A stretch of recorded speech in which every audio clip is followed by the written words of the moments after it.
And now to discuss this controversy, we are being joined by Bengaluru-based fund manager Manu Rishi Gupta, CEO and founder of MRG Capital, SEBI-registered PMS, live from Bengaluru. Thank you so much for joining us on World Business WhatsApp.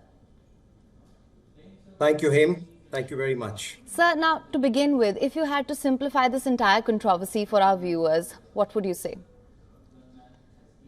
Well, the IPO frenzy has taken the country by storm, Him, and we all know the purpose of IPO, when a company gives out its share to the public, is to basically de-risk itself, raise cheap capital, and probably socialize the risk as well. Way back when the IPO of ICICI Securities was given to the public, it was at a certain price, say about 540 rupees, especially at a time when the broking business of ICICI Securities was fledgling. The very premise of demerging the business was because this was a different line of business.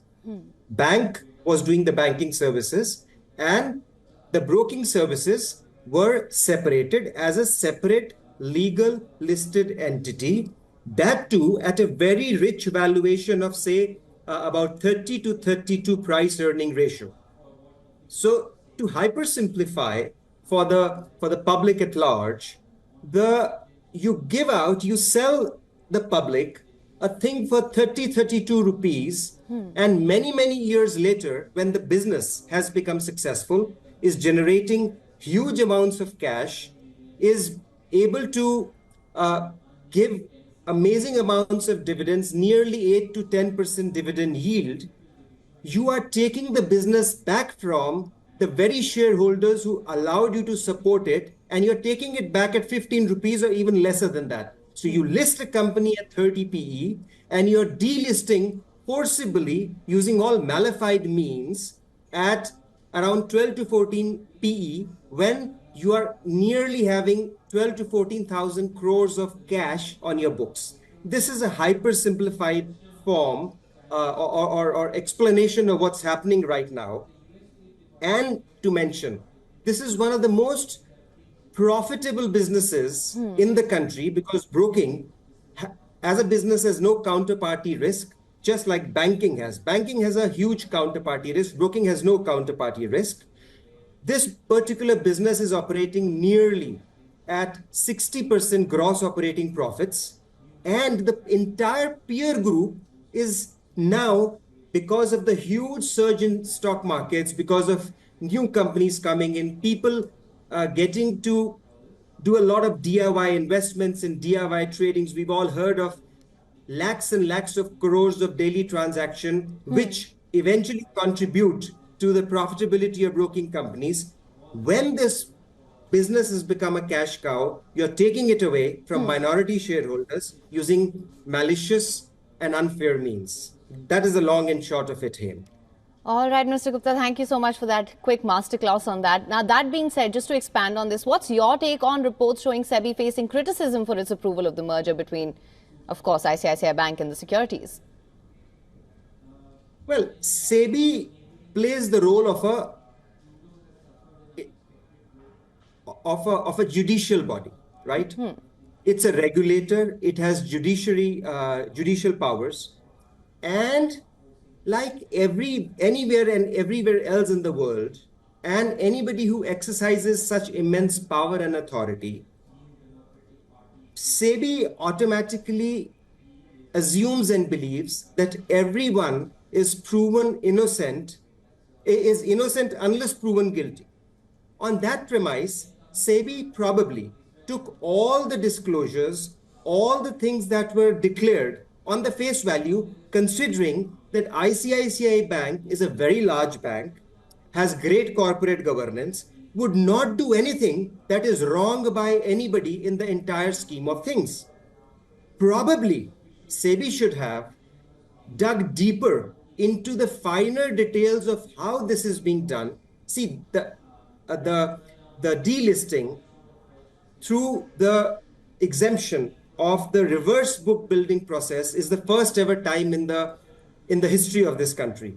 That being said, SEBI should have probably dug deeper gone into the valuation. It's a very important, pertinent point to mention that SEBI came out with a rule of exemption on 23rd of June 2023. On the 29th of June, a valuation report by ICICI was made. Fairness opinion on the same day by various advisory merchant bankers was sought.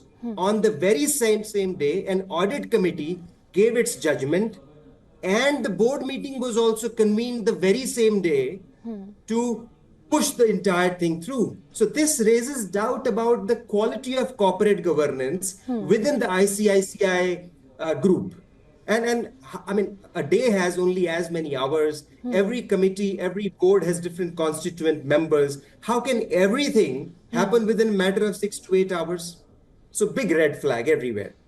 And SEBI, in all fairness, gave this exemption letter, and they would have expected that the bank followed the right process, discussed the entire matter with minority shareholders. Even if there is a shareholder who owns one share, he is technically, legally, as defined and observed by the topmost court in the country as well, in various judgments, is a bona fide owner of this company, of the company. You cannot ignore nearly 25% of shareholders and thousands of people who voted against the delisting to just push and bulldoze this, for the want of better word, push this daylight robbery, really. All right. Well, sir, you raised some very pertinent issues there. That being said, what do you have to say on the SEBI's administrative warning to both parties involved in the merger? Well, hats off to SEBI. When complaints were received by SEBI, on the 6th of June, they gave out a warning to both the ICICI entities because they compromised the data. It was the biggest corporate data breach in the country, where a bank took every single shareholder's data, phone, email addresses of ICICI Securities. It was a national level kind of a program initiated by ICICI Bank, and they even allegedly named it Project Iron Gate. Jyotindra Dubey of Economic Times did some smart investigative journalism to this regard. An entire team was made at a national level to influence the voting of minority shareholders. And can you imagine, just to compare, when the executive compensation resolutions are to be passed, shareholders are generally given a month-long time for voting. For this most important voting in the history of this company, where you are trying to delist a subsidiary, only 6 days were given for voting, and those 6 days also had the entire holy break. So everything about this entire thing is murky, questionable, and every act of the so-called ICICI Bank, which has to uphold, being the second or the third largest bank in the country, which must uphold every parameter of corporate governance, has been compromised blatantly by the bank. All right. Well, Mr. Gupta, thank you so much. You've left our viewers with a lot to process and to digest and perhaps deliberate on. Thank you so much for joining us on World Business Watch with your insights on this. Thank you very much, Aim. You have a good day. You too, sir. For latest news, download the WION app and subscribe to our YouTube channel.